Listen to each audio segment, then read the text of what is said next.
Hello बेटा, मेरा नाम है निकेतन देशक्तिवार। आज हम देखने जा रहे हैं ट्रिग्नोमेट्रिक फंक्शन के बारे में हम चर्चा करने जा रहे हैं। यहां पर देखिए कि ट्रिग्नोमेट्रिक फंक्शन कौन से होते हैं। तो हमें पता है कि ट्रिग्नोमेट्री में क्या क्या होता है। ट्रिग्नोमेट्रिक फंक्शन में साइन होता है, कॉस होता है, टैन होता है, सेक होता है, कोसेक होता है और कॉट होता है। उसके बारे में पूरी की पूरी हम यहां पर चर्चा करने वाले हैं। इसकी आइडेंटिटीज और हमने उसके फॉर्मूलेज वगैरह हमने ट्रिग्नोमेट्री में देखा है। अब यहां पर हम देखने जा रहे हैं ट्रिग्नोमेट्री फंक्शन यानी कि साइन फंक्शन की डोमेन और रेंज के बारे में हम यहां पर चर्चा करने वाले। साइन फंक्शन का डोमेन और साइन फंक्शन की रेंज और उसके ग्राफ के बारे में हम यहां पर चर्चा करने वाले हैं। अब यहां पर देखिए कि उसका साइन फंक्शन, उसके बाद में cosine function, sine function, cosine function, sine function, cosine function. उसके बाद में थर्ड हम चर्चा करने वाले हैं टेंजेंट फंक्शन के बारे में। Tangent function, tangent function. उसके बाद में साइन का उल्टा कोसाइन फंक्शन, कोसाइन फंक्शन के बारे में हम चर्चा करेंगे। उसके बारे में सेकेंड कोसेंट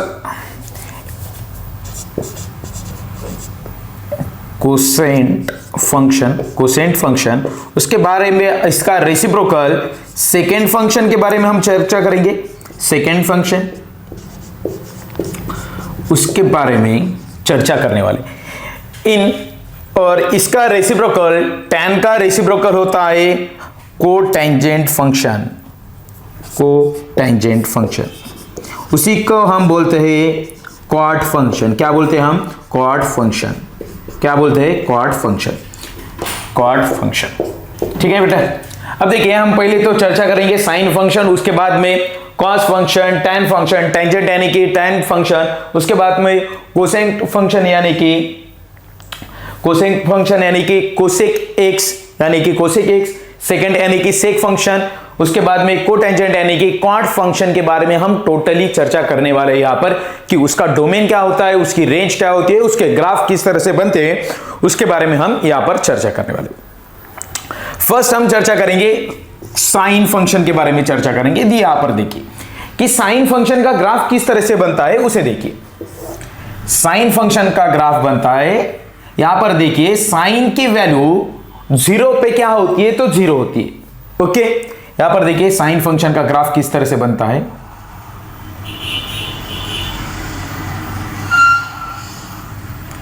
इस तरह से ग्राफ बनता है। हमने पिछले वीडियो में भी साइन का ग्राफ निकाला था जहां पर हमने पीरियड ऑफ फंक्शन देखा है।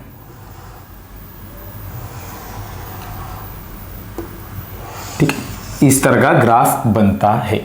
इस तरह का क्या बनता है? तो ग्राफ किसका बनता है? तो साइन फंक्शन का इस तरह का ग्राफ बनता है जो कि नागिन डांस की तरीका चलता है। यहां पर देखिए नाग की तरीका यहां पर जा रहा है। इसी को क्या बोलते हैं? तो साइन फंक्शन बोलते हैं। क्या बोलते हैं? तो साइन फंक्शन। यहां पर देखिए 0 पे क्या वैल्यू है? x की जब 0 वैल्यू है तो क्या है उसकी भी वैल्यू? y की वैल्यू क्या है? 0। उसके बाद में यहां पर क्या होता है? तो π/2। यहां पर क्या होता है? तो पाई। यहां पर क्या होता है? तो पाई। इसके बाद में 3π/2 और यहां पर क्या होता है? तो 2π होता है। ओके, यहां पर क्या होता है? तो 5π/2। इसके बाद में यहां पर होता है 2π, 3π, यहां पर होता है 4π। ऐसे कंटिन्यूअस प्रोसेस चलती जाती है। इस साइड में क्या होता है? यहां पर क्या आता है? तो -π/2। यहां पर जब π/2 है तो यहां पर क्या होगा? -π/2। यहां पर यहां पर -π और यहां पर क्या होता है? तो यहां पर देखिए पाई होने के बाद -3π/2 और यहां पर क्या होता है? तो -2π। यहां पर क्या होता है तो -2 पाई। इस तरह से क्या बनता है तो साइन फंक्शन का ग्राफ बनता है। इस तरह से क्या बनता है तो साइन फंक्शन का ग्राफ बनता है।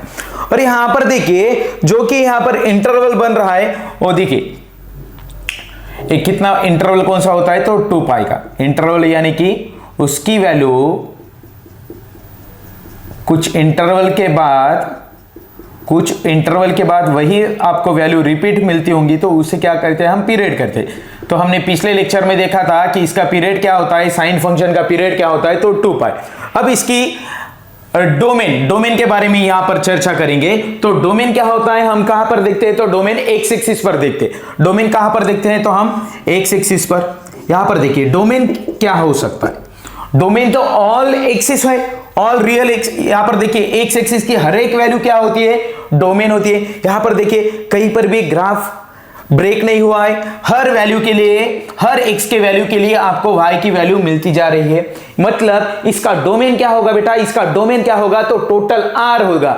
इसका डोमेन क्या होने वाला है r, यानी कि हर x के लिए आपको क्या मिल रही है y की वैल्यू मिल रही है। यानी कि आप एक्स एक्सिस पर की कौन सी भी वैल्यू ले लीजिए आपको आउटपुट जरूर मिलेगा। यानी कि यहां पर जो कि साइन फंक्शन है वहां पर आप इनपुट ऑल रियल नंबर डालेंगे, कौन सा भी आप वहां पर रियल नंबर डालेंगे तो आपको वहां पर जरूर आउटपुट मिल जाएगा। एक्स एक्सिस पर की कौन सी भी वैल्यू आप डाल दीजिए आपको आउटपुट मिलने वाला है। अब आउटपुट मिलेगा, लेकिन कौन सा आउटपुट मिलने वाला है उसके बारे में हम चर्चा करने वाले। यहां पर देखिए मैक्सिमम एक ग्राफ कहां पर जा सकता है तो 1 तक जा सकता है। कहां पर जा सकता है तो 1 तक, और मिनिमम कहां तक आ सकता है तो -1 तक। ज्यादा से ज्यादा ये साइन का ग्राफ कहां तक पहुंच सकता है, उसकी रेंज क्या है, साइन की रेंज क्या है बेटा, साइन की रेंज क्या है तो 1 है। 1 और -1 के बीच में ही ये ग्राफ चलते रहेगा। जो ये नागिन डांस करते रहेगा वो किसके बीच में करते रहेगा तो 1 और -1 के ही बीच में करते रहने वाला है। यहां पर देखिए इस ग्राफ की मैक्सिमम वैल्यू आपको 1 मिलेगी और मिनिमम वैल्यू देखिए बेटा, मिनिमम वैल्यू क्या मिलने वाली है तो -1 मिलने वाली है। क्या मिलने वाली है तो -1, यानी कि इसकी रेंज कहां से कहां तक घूमने वाली है, एक ग्राफ कहां से कहां तक जाने वाला है क्लोज इंटरवल, कहां से कहां तक -1 से 1 तक। कहां तक -1 से 1 तक ही जाएगा बेटा, कम से कम -1 और ज्यादा से ज्यादा ये कहां तक जाने वाला है 1 तक। इसके बाद ये ऊपर भी नहीं जाएगा और नीचे भी नहीं जाएगा। ओके, ज्यादा से ज्यादा ये 1 और कम से कम ये -1। कभी भी साइन x की वैल्यू -2 हो नहीं सकती। आपको दिया गया है साइन x इक्वल टू -2, तो ये क्या होगा बेटा गलत होगा। ये क्या होगा तो गलत होगा। साइन x की कभी भी वैल्यू -2 हो ही नहीं सकती, बन ही नहीं सकती। साइन x की वैल्यू -2 नहीं बन सकती, साइन x की वैल्यू 3 नहीं बन सकती, साइन x की वैल्यू 2 नहीं बन सकती। ज्यादा से ज्यादा साइन की वैल्यू हो सकती है 1। ज्यादा से ज्यादा कितनी हो सकती है तो 1, और कम से कम हो सकती है -1। -1 और 1 के बीच में ही रहने वाली है उसकी वैल्यू, उसके आगे नहीं और उसके पीछे नहीं जाने वाली। ओके, ये बात समझ में आ रही है आपको। उसके बाद में देखिए कोसाइन फंक्शन। कोसाइन फंक्शन यानी क्या कॉस फंक्शन। क्या होता है कॉस फंक्शन के बारे में हम यहां पर चर्चा करने वाले हैं। किसके बारे में हम चर्चा करने वाले हैं तो कॉस फंक्शन के बारे में। कोसाइन फंक्शन यानी कि क्या होता है तो क्वासी फंक्शन होता है। ओके, उसका ग्राफ किस तरह से बनने वाला है वो भी समझ। सेम ग्राफ क्या होगा, सेम ग्राफ, जो कि ये जो पॉइंट है सिर्फ इस साइड में क्या हो जाएगा रोटेट हो जाएगा। सेम ग्राफ बनने वाला। ओके, यहां पर देखिए साइन की वैल्यू जब x 0 होगा तो कोसाइन की वैल्यू क्या होती है, कॉस की वैल्यू क्या होती है। कॉस 0 पर cos 0 इक्वल टू क्या होता है 1 होता है। यानी कि इसकी मैक्सिमम वैल्यू क्या मिलेगी आपको 1 और मिनिमम भी वैल्यू क्या मिलने वाली है -1। यहां से ग्राफ चालू होगा जब cos x जब फंक्शन होगा, x की वैल्यू आप यहां पर 0 पुट करेंगे तो आपको y की वैल्यू क्या मिलने वाली है 1।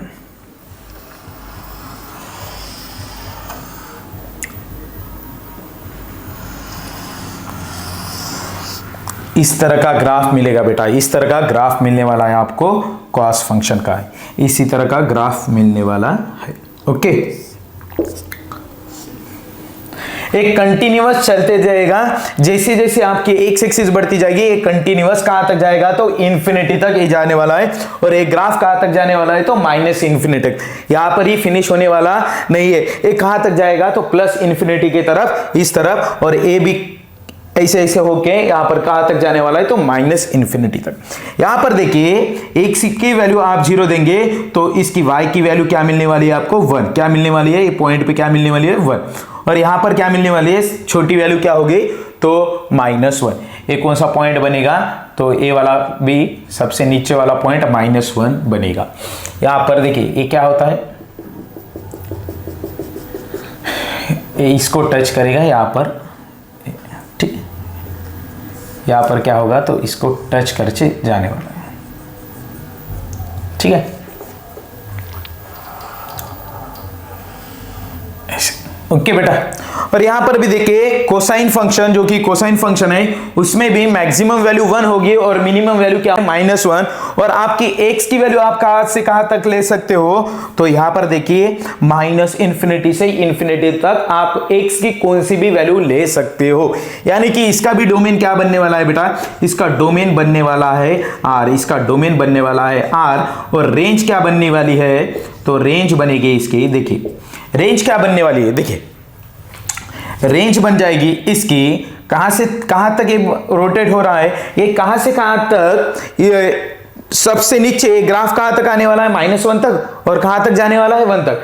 इसके नीचे एक ग्राफ नहीं जाएगा और इसके ऊपर नहीं जाने वाला है, यानी कि 1 के ऊपर नहीं जाएगा और -1 के कभी भी नीचे जाएगा नहीं, यानी कि इसकी रेंज बनेगी क्लोज इंटरवल -1 to 1 तक। ओके, यहां पर देखिए ये फंक्शन क्या है, पीरियोडिक फंक्शन है, ये भी पीरियोडिक फंक्शन है, और इसका भी पीरियड कितना है, तो 2 पाई है, और इस फंक्शन का यानी कि साइन फंक्शन का भी पीरियड कितना है, तो 2 पाई। हमने कल इसके बारे में चर्चा कर ली है। ओके, पिछले वाला वीडियो आप देख सकते हो। उसके बाद में हम देखेंगे टेंजेंट फंक्शन। यहां पर देखिए अब हम देखने जा रहे हैं टेंजेंट फंक्शन और को टेंजेंट फंक्शन, यानी कि कॉट थीटा या cot X, F of x equal to cos X के बारे में चर्चा करेंगे, sorry F of x equal to cot X, and यहां पर चर्चा करेंगे हम F of x equal to tan X के बारे में हम चर्चा करने वाले। एक क्या होता है, तो टेंजेंट फंक्शन होता है, एक को टेंजेंट फंक्शन होता है, इसके बारे में हम अभी चर्चा करने वाले। तो इसका डोमेन क्या होता है और रेंज क्या होता है, इसके बारे में हम चर्चा करेंगे। यहां पर देखिए बेटा डोमेन और रेंज, इसका ग्राफ इस तरह से होता है कि 0 पर tan क्या होता है, tan x को ही हम क्या लिख सकते हैं, f of x equal to sin x upon cos x, sin x upon cos x। अब देखिए cos x की वैल्यू क्या नहीं होनी चाहिए, cos x की वैल्यू 0 नहीं होनी चाहिए। cos x की वैल्यू 0 हो गई तो any value upon 0 is equal to infinite, यानी कि नॉट डिफाइंड हो जाएगी। एफ ऑफ एक्स की वैल्यू कब नॉट डिफाइंड हो जाएगी, जब डिनोमिनेटर 0 होगा, यानी कि डिनोमिनेटर 0 हो गया तो any value upon 0 is not defined, यानी कि एफ ऑफ एक्स क्या होगा, एफ ऑफ एक्स की वैल्यू डिफाइंड नहीं होगी, यानी कि इमेज आपको मिलने वाली नहीं है। कब मिलने वाली नहीं है, जब कॉस की वैल्यू क्या हो जाएगी, तो 0 हो जाएगी।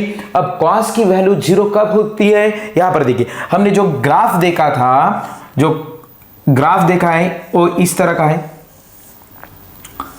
यहां पर देखिए यहां पर 0 है, उसके बाद में यहां पर क्या था π/2, और यहां पर क्या था पाई, यहां पर क्या था 3π/2, यानी कि ऑड मल्टीपल ऑफ π/2 पे ये π/2 है, ये 3π/2 है।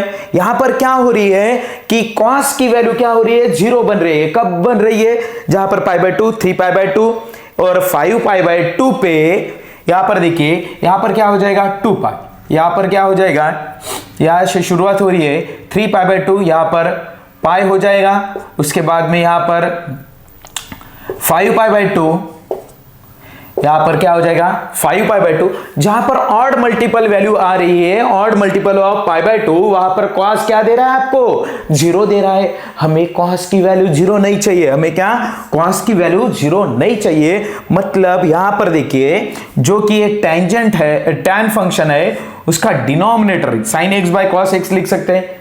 वहां पर देखिए मतलब ये tan की वैल्यू cos x 0 हो गया तो ये फंक्शन की वैल्यू क्या हो जाएगी, नॉट डिफाइंड। cos x की वैल्यू 0 कहां पर होती है, तो 3π/2 5π/2 मतलब ऑड मल्टीपल ऑफ π/2 पे क्या होती है, नॉट डिफाइंड। यहां पर देखिए गौर कीजिए, π/2 पे आपको वैल्यू y की मिलने वाली नहीं है, ये कभी भी इस π/2 के ऊपर जाने वाला नहीं है। π/2 के ऊपर आपको एक ग्राफ मिलने वाला नहीं है, यानी कि π/2 की आपको इमेज ही नहीं मिलने वाली है। यहां पर π/2 3π/2 पे देखिए, ये जो कि ग्राफ है, tan का जो ग्राफ है वो इस लाइन को 3π/2 के ऊपर टच करने वाला नहीं है। यानी कि जब वैल्यू x की वैल्यू 3π/2 होगी tan फंक्शन में, जो कि tan x है, f of x equal to tan x, यहां पर आप x की वैल्यू 3π/2 लेंगे तो आपको इस ग्राफ की कोई भी वैल्यू मिलने वाली नहीं है। ये 3π/2 पे कोई भी ग्राफ शो नहीं करने वाला है, वहां पर क्या होगा, तो नॉट डिफाइंड होगी। क्या होगी, तो not defined. π/2 odd multiple of π/2 पे आपको रेंज मिलने वाली नहीं है। ये फंक्शन डिफाइंड ही करने वाला नहीं है, ये फंक्शन डिफाइंड करने वाला नहीं है, मतलब आपको y की वैल्यू बिल्कुल ही नहीं मिलने वाली है। ओके बेटा, आपको समझ में आ रहा है। यानी कि आपको f of x equal to tan x में ए रियल, यहां पर देखिए आपको इसका डोमेन क्या बनने वाला है, R में से आपको किस पर ए नॉट डिफाइंड बन रहा है, जब cos की वैल्यू 0 है। cos की वैल्यू कब 0 हो सकती है, ऑड मल्टीपल ऑफ π/2 पे। ऑड मल्टीपल ऑफ π/2 पे क्या हो सकती है, इसकी वैल्यू डिफाइंड हो नहीं सकती। यानी कि क्या हो सकता है, यहां से क्या हमें माइनस करना पड़ेगा, 2n+1 इंटू π/2 क्या करना पड़ेगा, तो हमें माइनस करना पड़ेगा। ठीक है, आपको बात समझ में आ रही है कि tan का डोमेन क्या हो सकता है, tan कहां पर प्रॉब्लम कर रहा है, जहां पर cos क्या बन रहा है, 0 बन रहा है। जहां पर cos बनेगा वहीं पर ही tan क्या हो रहा है, प्रॉब्लम, उसके tan को क्या हो रहा है, प्रॉब्लम हो रहा है। यानी कि tan की इमेज मिल नहीं रही है, कहां पर, cos की वैल्यू जब 0 होगी तब। cos की वैल्यू कहां पर 0 होगी, तो ऑड मल्टीपल ऑफ π/2 पे। जो प्रॉब्लम क्रिएट कर रहा है इमेज बनने के लिए, उस फंक्शन की इमेज बनने के लिए जो वैल्यू आपको प्रॉब्लम क्रिएट कर रही है उसको आप डोमेन में से निकाल डालिए। जो कि अपना R है डोमेन, उसमें से हम क्या निकाल रहे हैं, माइनस क्या कर रहे हैं, उसको किसको इलिमिनेट कर रहे हैं, तो odd multiple of π/2। Odd multiple of π/2 को आप क्या कीजिए, उस डोमेन में से आप बाहर निकाल दीजिए, वही आपका क्या बनने वाला है, तो डोमेन। R में से आप माइनस कर दीजिए, वो क्या बन जाएगा आपका डोमेन। और रेंज क्या बनने वाली है, यहां पर देखिए कम से कम ये कहां तक जाने वाली है, ये लाइन जो है वो कहां तक जाने वाली है, तो -∞ तक। और एक जो ग्राफ जाने वाला है वो कहां तक जाने वाला है, तो +∞ तक। कहां तक जाने वाला है बेटा, +∞ तक। यानी कि tan फंक्शन की रेंज कहां से कहां तक बनने वाली है, -∞ से ∞ तक। ये जो है वो इस लाइन को टच करने वाला नहीं है, ये कहां तक जाने वाली है, तो इन्फिनिटी तक। एक जो ग्राफ है वो कहां तक जाने वाला है, इन्फिनिटी तक। और एक ग्राफ कहां तक जाने वाला है, तो -∞। नीचे कहां तक जाएगा, -∞ तक। और ऊपर कहां तक जाने वाला है, तो इन्फिनिटी तक। ऊपर कहां तक जाने वाला है, तो इन्फिनिटी तक जाने वाला है। ठीक है, और यहां पर आप x की वैल्यू ऑड मल्टीपल छोड़ के आप कुछ भी ले सकते हो। ऑड मल्टीपल ऑफ π/2 पे आपको y की वैल्यू नहीं मिल रही है, इमेज प्रॉब्लम क्रिएट कर रही है। क्यों क्रिएट कर रही है, समझ में आ रहा है। cos x क्या बन जाएगा आपका, 0 बन जाएगा। cos x डिनोमिनेटर 0 बन गया तो हमें चलेगा नहीं, उसे हमें क्या करना पड़ेगा, इलिमिनेट। आपको बात समझ में आ रही है। जो कि अपनी इमेज बनने के लिए प्रॉब्लम क्रिएट कर रहा है, उसे तो पहले तो आप निकाल डालिए। जो कि टेंजेंट की, जो कि tan फंक्शन है, उसकी इमेज बनने के लिए जो प्रॉब्लम क्रिएट कर रहा है, कौन प्रॉब्लम क्रिएट कर रहा है, यहां पर ऑड मल्टीपल ऑफ π/2। उसकी इमेज नहीं मिल रही है, तो उसकी इमेज नहीं मिल रही है, यानी कि जो प्रॉब्लम कर रहा है उसे निकाल डालिए। कौन प्रॉब्लम कर रहा है, ऑड मल्टीपल ऑफ π/2, उसे हमने निकाल डाला, खत्म। वो क्या बन गया, उसकी डोमेन। अब रेंज क्या हो जाएगी, अब देखिए यहां तक ये -∞ जाएगा और ये +∞ तक, यानी कि -∞ से ∞ तक। यानी कि रेंज क्या बन जाएगा, तो R। रेंज क्या बन जाएगा, तो उसका R। टेंजेंट का क्या बन जाएगा, तो tan फंक्शन का रेंज क्या बन जाएगी, तो R। और domain R- odd multiple of π/2। और उसके बाद में देखिए कि कोटेंजेंट यानी कि कॉट फंक्शन, कोटेंजेंट यानी कि कॉट फंक्शन। कॉट फंक्शन को हम लिख किस तरह से सकते हैं, F of x equal to cot को हम लिख सकते हैं cos X upon sine X. अब साइन एक्स कहां पर प्रॉब्लम क्रिएट करेगा, पाई के मल्टीपल में, यानी कि जब कॉस की वैल्यू 0 है तो उसकी वैल्यू 0 बन जाएगी। यहां पर देखिए कॉस की वैल्यू जब 0 है, एक मिनट, यहां पर देखिए F of x equal to cos X upon sine X. Sine X की वैल्यू 0 बन गई तो प्रॉब्लम क्रिएट करने वाले। साइन एक्स कब 0 बनेगा, साइन एक्स 0 बनता है 0 पे, 0 पे बनेगा, पाई पे बनेगा, 2 पाई पे बनेगा, 3 पाई पे बनेगा। यहां पर देखिए 0 पे क्या बन रहा है, यहां पर देखिए अब हम देखने जा रहे हैं कोटेंजेंट फंक्शन। और कोटेंजेंट फंक्शन यानी कि क्या होता है, तो कॉट फंक्शन, कोटेंजेंट फंक्शन यानी कि क्या होता है हमारे पास कॉट फंक्शन। कॉट फंक्शन को ही हम क्या लिख सकते हैं, cos x upon sine X. क्या लिख सकते हैं हम, cos x upon sine X. Cotangent function यानी कि क्या होता है, f of x equal to cot x, और cot x को ही हम लिखते हैं cos x upon sign x। ये तो हमें पता है। अब देखिए कि इस फंक्शन cot x की वैल्यू कोई हम क्या लिख सकते हैं, cos x upon sign x। अब cos x डिनोमिनेटर की वैल्यू हमें क्या नहीं चाहिए, तो 0 नहीं चाहिए। क्या नहीं चाहिए, तो हमें डिनोमिनेटर की वैल्यू कभी भी हमें 0 नहीं चाहिए, तभी हम उसका डोमेन डिफाइन कर सकते हैं। अब देखिए sin x की वैल्यू 0 हो गई तो हमें क्या प्रॉब्लम होगा, sin x की वैल्यू 0 यानी कि any value upon 0 is not defined, यानी कि f ऑफ x की वैल्यू डिफाइंड नहीं होगी, यानी कि cot x की वैल्यू हमें डिफाइंड नहीं होने वाली है। इसलिए sin x की वैल्यू हमें क्या 0 नहीं चाहिए। sin x की वैल्यू कहां पर 0 होती है, 0, उसके बाद में पाई, 2 पाई, 3 पाई, 4 पाई, यानी कि पाई के मल्टीपल में जो वैल्यू आएगी उस पर वो प्रॉब्लम क्रिएट करने वाला है। यहां पर देखिए 0 पर देखिए y की वैल्यू आपको इमेज नहीं मिलने वाली। यहां पर एक ग्राफ इस लाइन को कट करने वाला नहीं है, कभी भी एक ग्राफ 0 के ऊपर आने वाला नहीं है। उसके बाद में देखिए पाई के ऊपर, ये पाई पर जाने वाला ही नहीं है, पाई के बहुत ही नजदीक जाएगा लेकिन पाई पर जाने वाला नहीं है, क्योंकि पाई पर साइन की वैल्यू क्या होती है, 0, यानी कि इस ग्राफ की इमेज डिफाइंड नहीं होगी। कहां पर, पाई पर। यहां पर आपने साइन पाई रख दिया तो sine pi equal to 0, sine की वैल्यू 0 हो जाएगी तो इस कोटेंजेंट यानी कि कॉट की वैल्यू डिफाइंड नहीं होगी, कॉट की वैल्यू डिफाइंड नहीं होगी। कहां पर डिफाइंड नहीं होने वाली है ये, यहां पर पाई पे।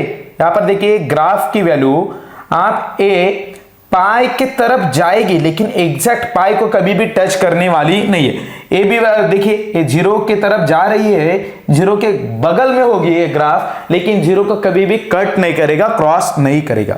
यहां पर देखिए इसके साथ साथ चलते जाएगा लेकिन ये कभी भी इसको क्रॉस करने वाला नहीं है, कभी भी क्रॉस करना नहीं चाहिए। यहां पर देखिए ए बी जो ग्राफ है इस लाइन को क्या होगा, तो इसके साथ साथ जाने वाला है लेकिन इसको कभी भी क्रॉस करने वाला नहीं है। ओके, बात समझ में आ रही है। यहां पर देखिए कहां पर आपका ग्राफ कहां पर डिफाइन नहीं होगा, तो 0 पे, पाई पर देखिए पाई पर कभी भी ये वैल्यू नहीं बनेगी। एक ग्राफ कभी भी पाई की तरफ जाएगा लेकिन पाई के ऊपर जाने वाला नहीं है, क्योंकि पाई के पास गया तो इस फंक्शन को क्या है बेटा, प्रॉब्लम होगा। ये पाई के पास कभी भी नहीं जाएगा, या पाई के मल्टीपल में भी जहां पर पाई के मल्टीपल की वैल्यू है वहां पर भी ये कभी भी जाएगा नहीं बेटा, इसको डर लगता है, ये डिफाइंड इसकी इमेज ही बन नहीं पाएगी।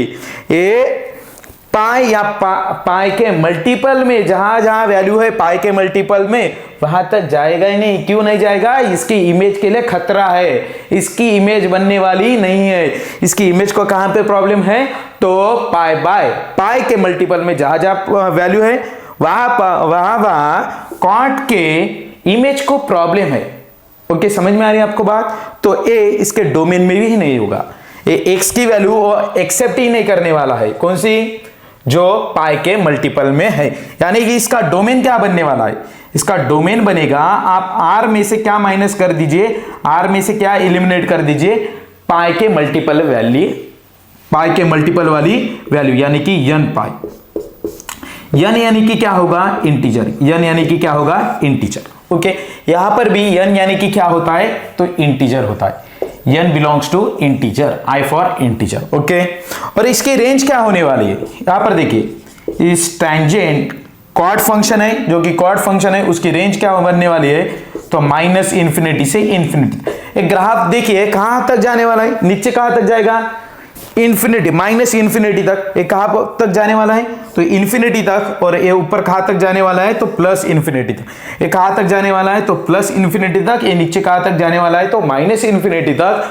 तो इसकी रेंज भी क्या बनने वाली है, माइनस इन्फिनिटी से प्लस इन्फिनिटी तक। सबसे नीचे वाली वैल्यू कौन सी होगी, तो माइनस इन्फिनिटी, और सबसे ऊपर वाली वैल्यू कौन सी होगी, तो इन्फिनिटी। यानी कि इसकी रेंज क्या बनने वाली है, माइनस इन्फिनिटी से इन्फिनिटी, और डोमेन क्या बनने वाला है, तो आर में से पाई के मल्टीपल वाली वैल्यू सभी के सभी माइनस कर दीजिए, वही क्या बनेगा, तो कॉट फंक्शन का क्या बनने वाला है, तो डोमेन। ओ भैया जी समझ में आ रही है आपको बात, तो इसका डोमेन क्या बनने वाला है, तो आर में से हमें क्या माइनस करना है, तो पाई की जो मल्टीपल वैल्यू है वही वैल्यू आपको माइनस कर। इसके बाद में देखेंगे हम कि सेकेंड फंक्शन और कोसेंट फंक्शन, इसके बारे में हम चर्चा करने वाले, ओके।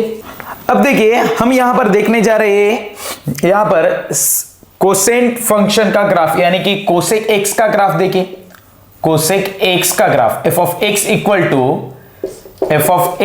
टू कोसेक एक्स, इसका ग्राफ हम देखने जा रहे हैं। और एक ग्राफ है f of x equal to sec x का graph, f of x equal to sec x का ग्राफ। यहां पर देखिए F of x equal to cosec x, यानी कि क्या होता है, साइन एक्स का क्या होता है, रेसिप्रोकल होता है। किसका रेसिप्रोकल होता है, तो साइन एक्स का रेसिप्रोकल होता है।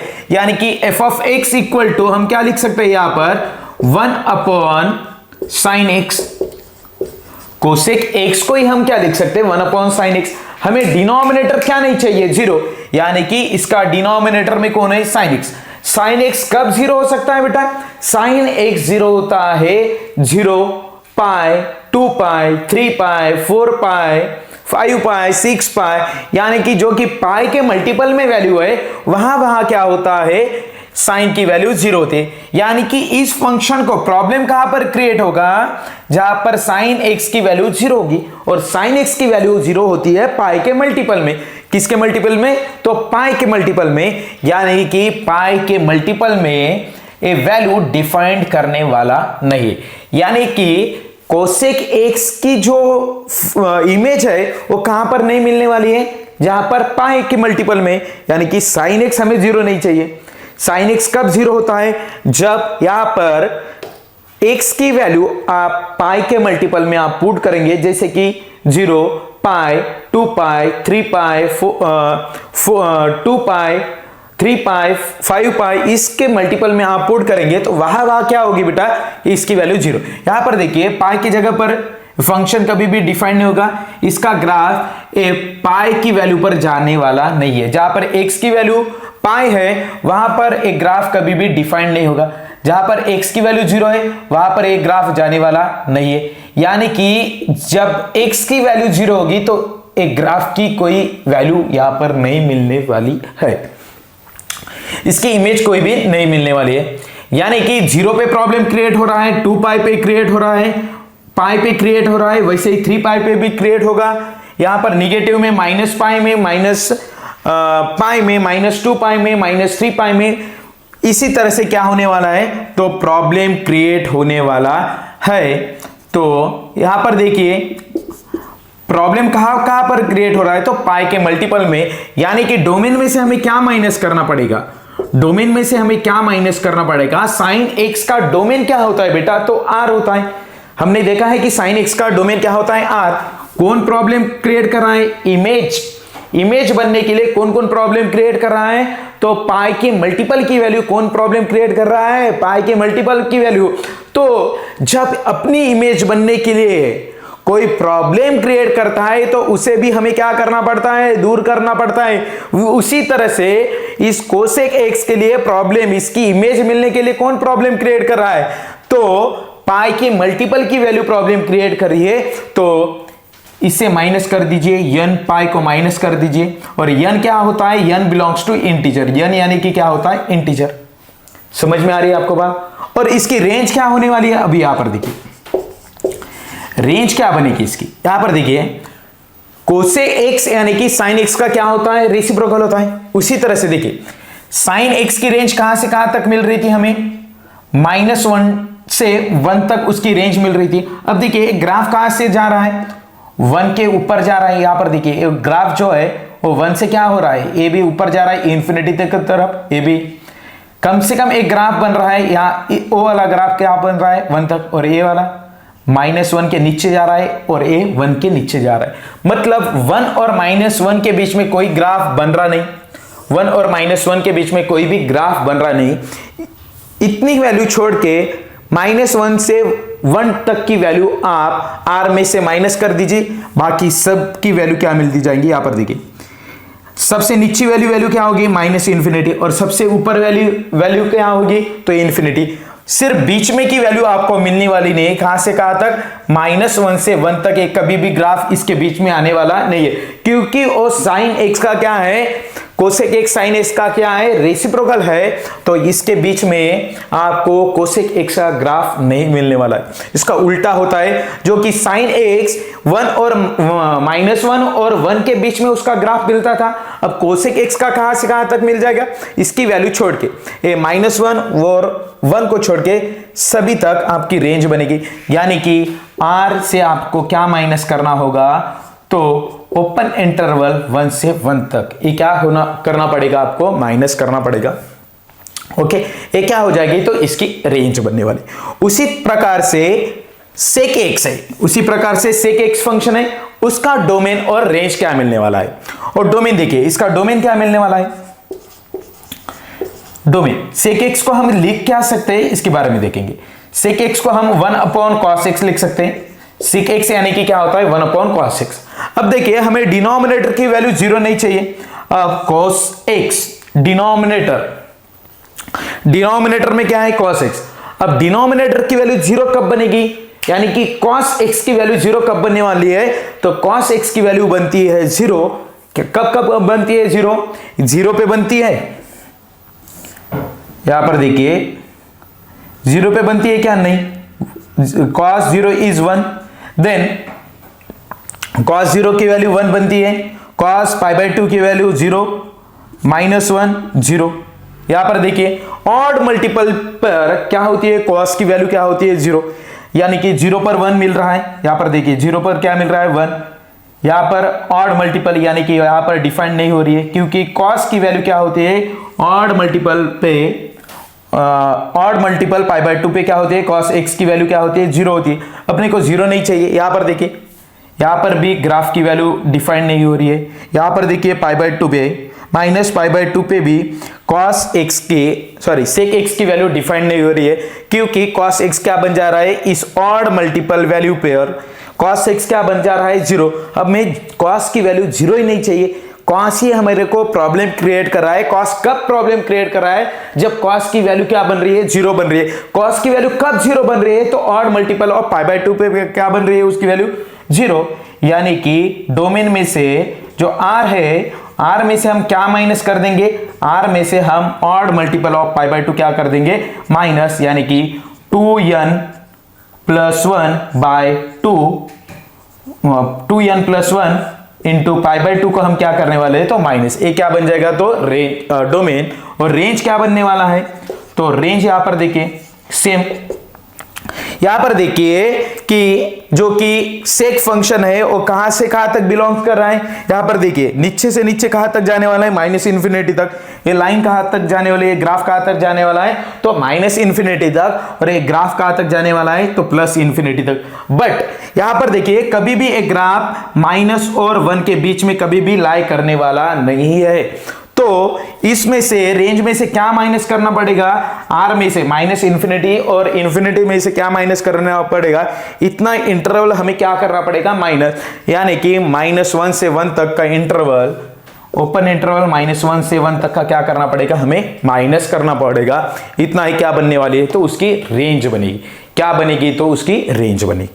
उनके बाद समझ में आ रही है। डोमेन और रेंज के बारे में हमने सारे ट्रिग्नोमेट्री फंक्शन के बारे में हमने चर्चा की है।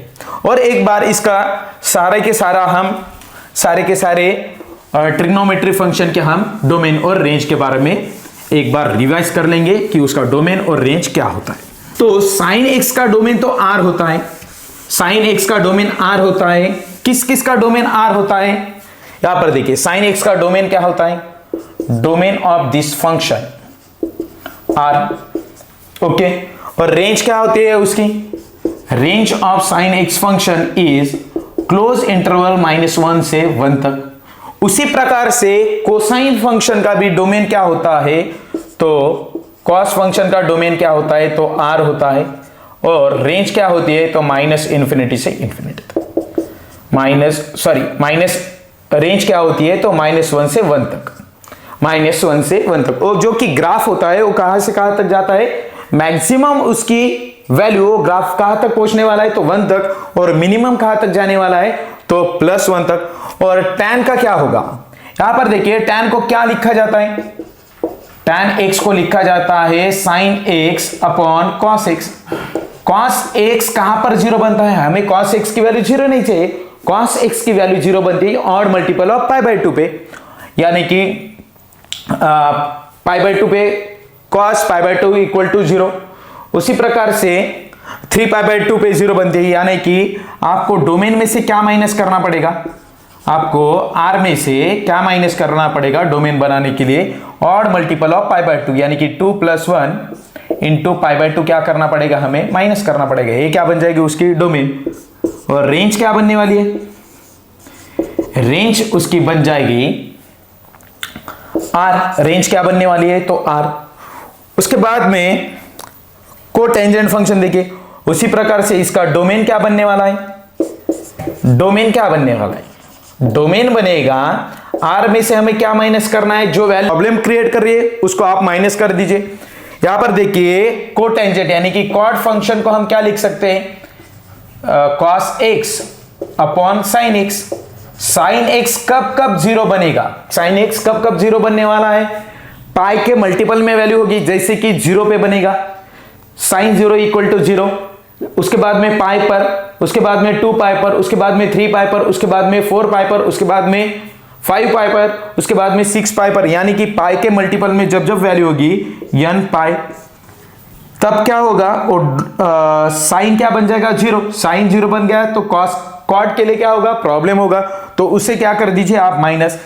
एंड n यानी कि क्या होता है? तो इंटीजर। n यानी कि क्या होता है? तो इंटीजर, ओके। उसके बाद में हमने देखा है कि हमने कोसेक फंक्शन का डोमेन क्या बनेगा? कोसेक फंक्शन का डोमेन बनेगा, हम कौन सी वैल्यू लिख सकते हैं? कोसेक यानी कि 1/sin, यही बनने वाला है इसका। जो कि tan का जो डोमेन है वही क्या होगा? कोसेक का होगा, यानी कि r में से 2n + 1 इंटू π/2 को क्या करना पड़ेगा? हमें माइनस। और रेंज क्या होगी इसकी? रेंज में प्रॉब्लम है, रेंज में से r में से क्या माइनस करना पड़ेगा? -1 से 1 तक का। और उसके बाद में सेकेंड का क्या बनने वाला है? डोमेन सेकेंड यानी कि सेक का क्या बनने वाला है? तो डोमेन बनेगा, सेक को क्या लिख सकते हैं हम? 1/cos। cos कहां पर प्रॉब्लम क्रिएट करेगा? cos कहां पर प्रॉब्लम क्रिएट करने वाला है? यहां पर देखिए साइन tan का डोमेन क्या बनेगा? r में से हमें क्या माइनस करना पड़ेगा? tan को हम क्या लिख सकते हैं? sin upon cos। cos कहां पर प्रॉब्लम क्रिएट करेगा आपको? तो ऑड मल्टीपल ऑफ π/2। और इसका भी ग्राफ देखिए, इसका ग्राफ क्या बनने वाला है? और कोसेक यानी कि क्या होता है? 1/sin। साइन कहां पर प्रॉब्लम क्रिएट करता है? साइन कहां पर प्रॉब्लम क्रिएट करता है? तो n पाई पर क्रिएट करता है, जैसे कि 0 पे, यानी कि यहां पर क्या बनेगा? तो यहां पर n पाई, यहां पर क्या बनने वाला है? तो n पाई आप माइनस कर दीजिए। यहां से क्या माइनस करना है आपको? n पाई। उसी प्रकार से सेकंड यानी कि क्या होता है?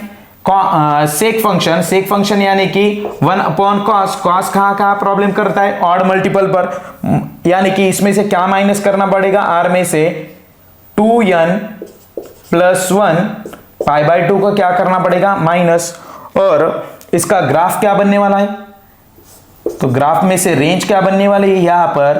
तो आप क्या माइनस करना पड़ेगा, आर में से ये -1/1 की वैल्यू क्या करनी पड़ेगी आपको, माइनस। ओके, इस तरह के सभी फंक्शन का क्या बनने वाला है, तो डोमेन और रेंज। क्वाड फंक्शन का डोमेन क्या बन जाएगा, तो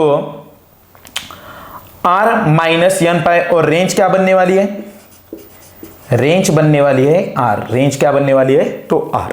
ओके ओके बेटा, इतना आपको समझ में आया। ये क्या किया है हमने, पूरे के पूरे ट्रिग्नोमेट्री फंक्शन के डोमेन, ग्राफ और सभी के सभी हमने देखा है। ओके, इसके बाद में कुछ हम फंक्शन लेंगे ट्रिग्नोमेट्री फंक्शन, उसके हम डोमेन और रेंज फाइंड आउट करेंगे। ओके बेटा, यदि आपको हमारा वीडियो पसंद आता है तो हमारे चैनल को आप लाइक कीजिए, सब्सक्राइब कीजिए और अपने दोस्तों के साथ ज्यादा से ज्यादा इस चैनल को आप शेयर कीजिए। ओके बेटा, और इसकी आपको पीडीएफ चाहिए तो हमारे टेलीग्राम चैनल पर आप ज्वाइन हो जाइए, वहां पर आपको नोटिफिकेशन मिलती जाएंगी, वहां पर आपको डीपीपी डेली के डेली आपको मिलते जाएंगे, और जो कि जो नए आपको वीडियो आते जाएंगे वहां पर ही उसकी नोटिफिकेशन आपको मिलती जाएंगी। ओके बेटा, थैंक यू सो मच।